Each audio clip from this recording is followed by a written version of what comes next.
quando fala que Adão e Eva tiveram vergonha, isso significa que eles estavam separados de Deus. E a separação com Deus aconteceu no momento que eles comeram a fruta do conhecimento.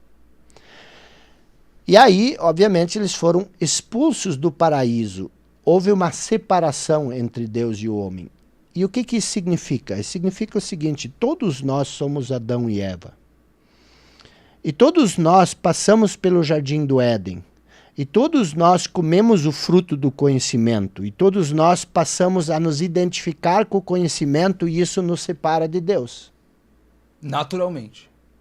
Naturalmente, no sentido de que, mesmo na maioria das vezes, quando nós acreditamos em Deus e nós nos chamamos fiéis a Deus, a relação com Deus que nós temos é uma relação com uma ideia sobre Deus, que é um conceito.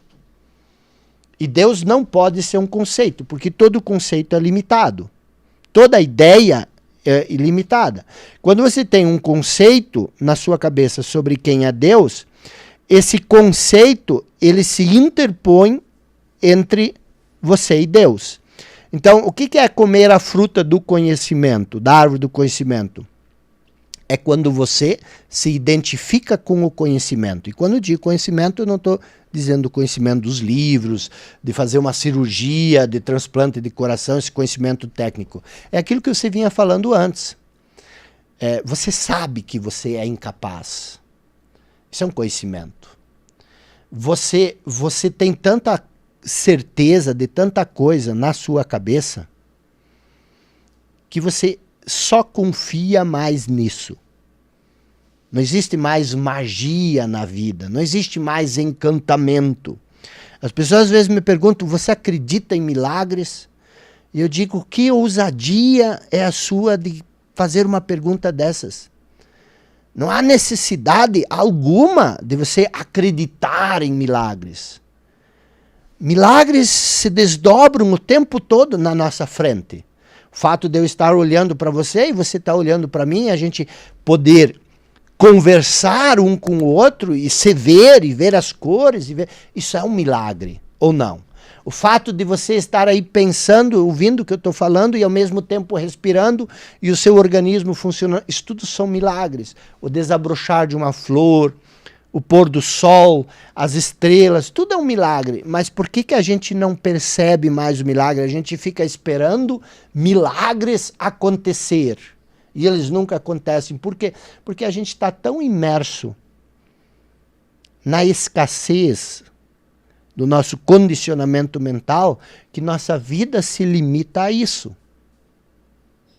E a nossa realidade externa é um reflexo da nossa limitação interna. Isso faz sentido para você? Faz sentido, e eu acho que o desafio que eu imagino aqui é o seguinte. Tudo isso eu consigo compreender quando você explica, quando você fala, eu consigo entender aonde você quer chegar. O que isso significa. Sabe para mim onde está o desafio? É entender como que na nossa vida, na prática, a gente consegue se libertar. Não sei se libertar é a definição certa, mas a gente consegue sair disso para ir para isso, entende? Não sei se foi claro. Conseguir sair dessas limitações de uma vida onde, dos desafios do falso eu, e fazer essa transição para isso que você está falando, desse cenário ideal. Esse problema existe porque você quer fazer isso com a mente. Você pensa que você precisa de tempo para fazer isso.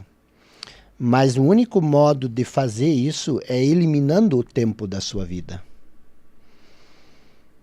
Você elimina o tempo da sua vida. Qual é a norma? A norma é o seguinte: o momento presente é um estágio para chegar num ponto futuro onde a gente possa ser feliz. Só que o futuro não existe. O futuro é uma projeção da nossa mente. Você nunca vai sair do momento presente. Então, o que acontece? A vida, ela transcorre nesse momento. Toda. Você nunca vai sair desse momento. Só que o que acontece? Você cria essa falsa noção de eu com o passado, e essa falsa noção de eu, ela te separa do seu eu verdadeiro.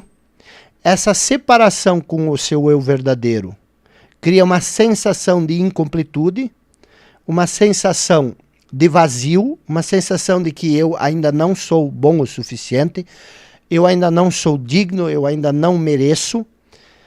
E agora, esse falso eu que você criou com o passado, ele sente essa incompletude.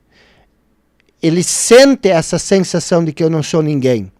E aí ele tenta buscar a salvação para esse sofrimento no futuro. Quando a única salvação seria você abrir mão do futuro, abrir mão do passado e você viver esse momento. Vamos ver se eu entendi. Vou usar uma analogia só para ver se faz sentido. Um exemplo. A pessoa lá no passado passou um desafio financeiro com comida. Com comida. Aí, esse falso eu, por ter tido essa experiência, criou-se ali uma percepção negativa naquilo. O falso eu se identificou com aquilo. E lá no futuro ele projeta assim: seremos tão ricos a ponto de termos todas as refeições, uma fartura. Isso essa fuga, é para compensar isso. É dessa forma mais ou menos que acontece. Ou dizer assim, ó, eu não posso ser feliz agora. Porque não tenho ainda os banquetes para compensar. Entendi. Então eu vou agora ter que sacrificar o meu presente para ter o banquete no futuro, para que eu possa ser feliz. Não precisa ser assim. Não, isso é um erro. Por quê? Porque presta atenção, se você... As pessoas, elas não entendem as coisas. Nós entendemos muito pouco da nossa vida. Nós sabemos tão pouco. Eu tô percebendo isso agora, inclusive. Não. Eu tô chegando nessa conclusão agora. Eu tô falando nós, não tô dizendo nós. Não, mas eu me identifiquei com isso. E nós temos um pouco de conhecimento na nossa mente e isso é lixo. É lixo. Se nós conseguíssemos jogar isso fora... Porque o que acontece? Nós falamos muito sobre o poder da gratidão. Sim. E o que é... Você pode ser grato no futuro? Não. Você só pode ser grato agora. Sim. E se você acha que agora você não tem o suficiente para ser feliz, para ser pleno, para ser abundante, como é que você quer ser grato? Sim, não tem como. São antagônicos. Então, o que é a gratidão? A gratidão é você ser pleno e abundante agora. E aí você diz, tá, mas se eu for pleno e abundante agora, eu não vou fazer mais nada, eu vou viver como uma cebola, como... Vou perder força, vou perder... E ali que está o grande engano. Porque não existe força fora do agora. Tá, eu acho que entendi. Quer dizer, não vou nem ousar falar que entendi. Eu acho que... Acho que... Compreendi o que você está... Sabe por que você Sim. compreende? Por que as pessoas que estão nos assistindo compreendem? Porque isso é uma verdade que está dentro de cada um de nós. Tá. Entendeu? Então, por exemplo, vamos falar sobre plenitude e abundância. A maioria de nós vive reclamando, criticando, resmungando, se vitimizando. Por quê? Porque a condição em que nós estamos, na nossa cabeça, ainda não é aquela que nós gostaríamos de ter. Sim. E aí nós pensamos o seguinte, nós estamos insatisfeitos, estamos reclamando. Por quê? Porque o mundo não está dando para nós o que nós precisamos para ser feliz. Então, o mundo está tirando de nós o que nós precisamos para ser pleno e abundante. O que a gente não percebe é exatamente o contrário. Tudo que nós achamos que o mundo está tirando de nós, que o mundo não está nos dando, somos nós que não estamos dando ao mundo. Tá, eu acho que a primeira coisa que me vem na cabeça quando você fala isso é a pessoa se questionar, tá, como que eu dou algo que eu não tenho? Mas o que você não tem? Sei lá, vamos usar um exemplo hipotético que a gente esteja num desafio financeiro, que eu acho que é o problema mais comum que existe. Ok, então eu tenho 0 dinheiro, como eu posso dar dinheiro para você? Eu posso olhar para você e desejar bênção, abundância, plenitude para você. Eu posso ter uma sensação, uma energia gostosa. Por quê? Porque eu estou pleno. A plenitude... Presta atenção, as pessoas elas confundem uma coisa que é muito séria. Elas acham que o dinheiro traz abundância. E é o oposto. A abundância precede o dinheiro. Porque você pode ter todo o dinheiro do mundo e se sentir totalmente limitado a esse dinheiro. Então o que acontece? Isso, Jesus diz isso. Não quero acreditar em mim, tudo bem. Acredite em Jesus. Jesus disse, aquele que tem, mais será dado. E aquele que não tem, até o que tem será tirado.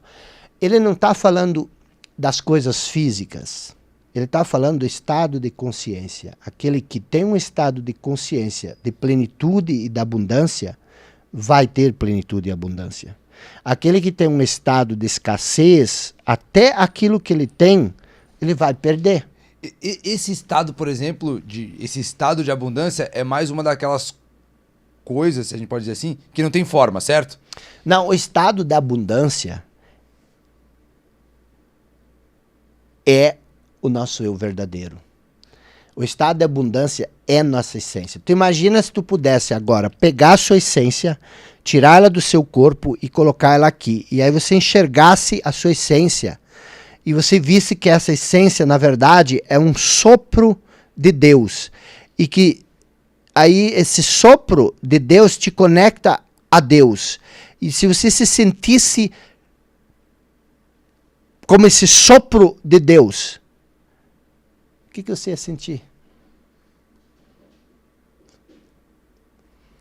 Pleno, abundante. O que mais você ia poder querer? Não sei se plenitude é o que descreve, mas é uma coisa muito boa, cara. É um negócio, tipo, completo, assim, eu acho, né? Nós somos completos. Negócio, tipo, nós somos completos. Nós nos tornamos imperfeitos quando nós nos perdemos na nossa limitação mental. E como que a pessoa olha pra si, não sei se tem como fazer isso, mas como que a pessoa olha pra si e fala assim, putz, eu estou nesse estado de abundância ou não estou? Tem como... Não sei se é algo que dá pra separar, dá pra limitar. Sim, né? O que define o quanto você vive num estado de plenitude e de abundância, o que define isso é o seu nível de paz interior, mas não aquela paz de chegar em casa e tirar o sapato, não me incomoda, agora eu quero paz, entendeu? Sim. É aquele estado de paz que, como diz, transcende o entendimento. Você está em paz, mas você não sabe por quê. Você está alegre, mas você não tem um motivo externo. Você está sereno, você está tranquilo. E a partir desse estado de paz, de serenidade, de tranquilidade, você cria. Porque você inevitavelmente vai criar a sua realidade. Não existe forma de você não criar a sua realidade. Tem uma coisa engraçada que as pessoas dizem o seguinte, às vezes eu ouço um palestrante, meus amigos, muito legais, gosto de ouvi-los, mas daí eles começam assim, ó. Seja o protagonista da sua vida. E aí a grande questão é, existe alguma maneira de você não ser o protagonista da sua vida? Independente do resultado, você é o protagonista. Sempre. Tá, entendi. Uhum. Entendeu? Agora entendi. Você sempre é o protagonista. Agora, Putz, tu verdade. pode ser o protagonista de um filme de terror, de um drama, Sim. entendeu? Então, o que acontece? Como é que, Cara, que legal. com o que você cria a sua realidade? Você cria a sua realidade com o pensamento. E se o seu pensamento é uma coisa automática, que você não tem nenhum tipo de controle, nenhum tipo, você é o seu pensamento, você vai criar a sua realidade Automática também. automaticamente. Você não tem controle Pode ser qualquer nenhum. coisa quando é automático, né? É, Pode e aí ser você diz, como eu criei isso? Eu não quis isso. Porque as pessoas olham e dizem o seguinte, não é possível que eu crio isso, porque eu não quero isso. Mas é uma criação inconsciente, a pessoa não tem consciência disso.